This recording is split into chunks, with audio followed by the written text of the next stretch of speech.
वैसे एक तो सबसे पहला सवाल ये कि पुराने लोगों की घर वापसी हो रही है, इसे किस तरह से देखते हैं?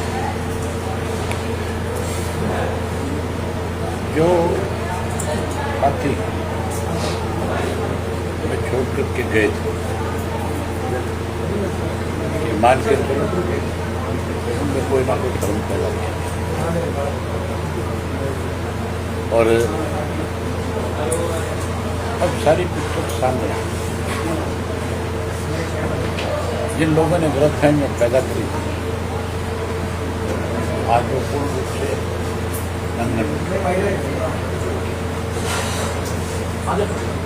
उनका राजनीतिक सफाया हो। मुझे पूरा विश्वास है जिन लोगों ने चौटाला साहब के साथ संघर्ष किया वो हर हालत में घर वापसी करें। हम उनसे संपर्क करेंगे और हमारा प्रयास रहेगा कि हम उनको फिर से अपने साथ जोड़ नए सिरे से प्रदेश में बड़ा बदलाव लाए, उन लोगों को साथ लेकर के संघर्ष किया। आज भाजपा और कांग्रेस मिलकर के प्रदेश को कमजोर कर रहे हैं। अब आम आदमी को इस बात का पता लग गया कि भूपेंद्र सिंह हुड्डा जो है जिसने पर्दे के पीछे रहकर कांग्रेस को प्रदेश किया, भाजपा को का नतीजा है कि आज कांग्रेस हाशिए लोगों का फिर से विश्वास इंडियन नेशनल लोकदल पार्टी के प्रति बढ़ा है। आपने देखा था हमने 5, 6 और 7 तारीख 3 दिन लगातार प्रदेश में प्रदर्शन किए पानी को लेकर। कोई जिला ऐसा नहीं था जिस जिले में 500, 700 हज़ार की संख्या में लोग आए। गर्मी के समय में इतनी बड़ी संख्या में लोगों का आना बहुत बड़ी बात होती है। अब हमने नए सिरे से ये कहा है कि या तो 25 तारीख तक हमें 9,000 क्यूसेक पूरा पानी मिलेगा। अगर उसको रोकने की कोशिश करिए तो हम फिर पंजाब के सारे रास्ते बंद करेंगे, एक दिन के लिए सांकेतिक करेंगे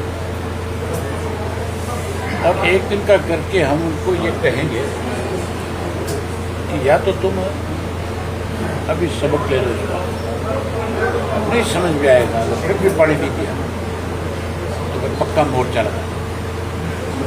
फिर जब तक पंजाब से कोई साधन हरियाणा से इंटर होकर के दूसरे प्रदेश में नहीं जा सकेगा जब तक हमें हमारे हिस्से का पानी। ये अल्टीमेटम 25 का ये हमने 25 को दिया है कि 25 तारीख को एक दिन का सांकेतिक करेंगे, या तो पानी दे देंगे, नहीं हम एक दिन सांकेतिक करेंगे और अगर नहीं दिया तो एक दिन सांकेतिक करके उसके बाद दोबारा अल्टीमेटम देंगे कि या तो पानी दे दो वरना पक्का मोर्चा लगा। इसी सिलसिले में एक और पार्टी मीटिंग भी हुई थी, उसमें सोल्यूशन निकला। ये शायद जरूरत नहीं पड़ती आपको अगर वहाँ से समाधान होता है। कहाँ से? हरियाणा सरकार ने सभी हरियाणा सरकार ने सर्वदलीय बैठक बुलाई। अगर सरकार में कोई हिम्मत होती, दम होता, ताकत होती तो पानी कैसे रोक सकता? पानी मिल जाता।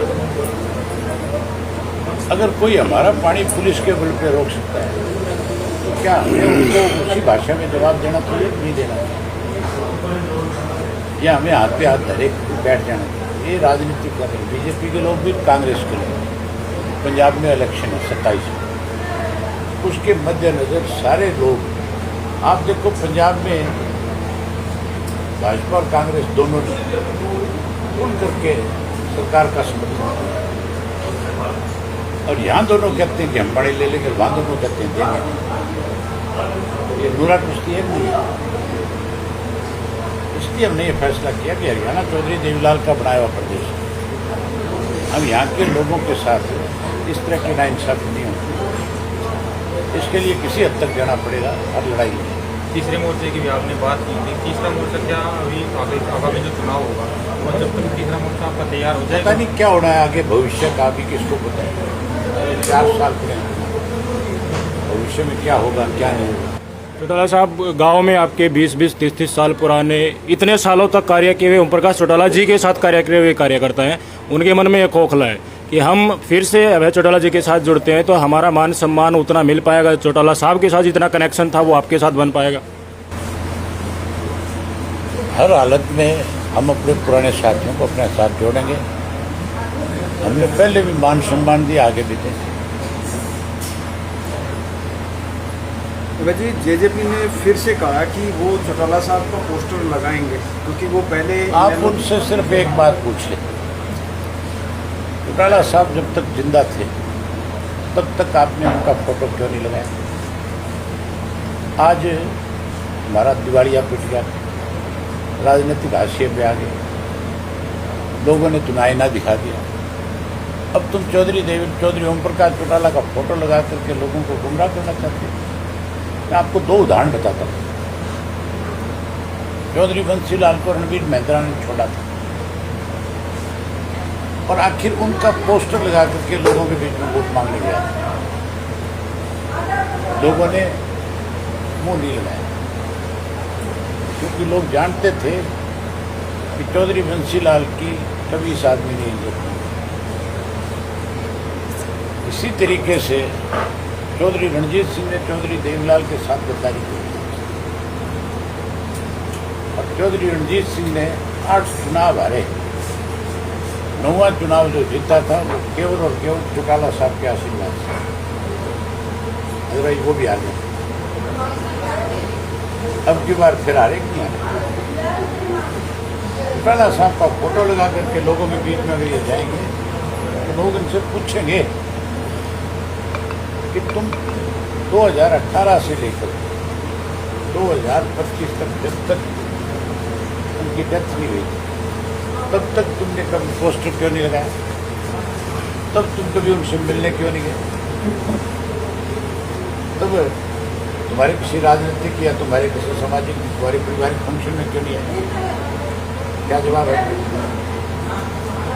तब सर ये बताओ कि ये खत्म हो चुके लोग। आखिर कोई सहारा लेकर के जिंदा होना चाहते हैं, लेकिन जिंदा नहीं हुए।